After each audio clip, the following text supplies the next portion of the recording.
Kadno taring menta kasni.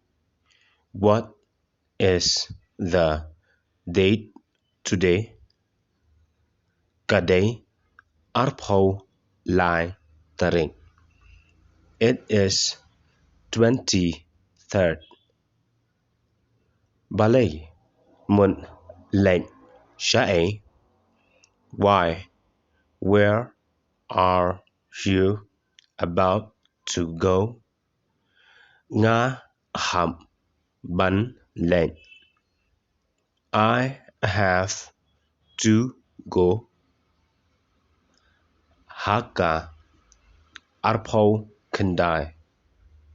On 29. Haka arpo kendai. On 29.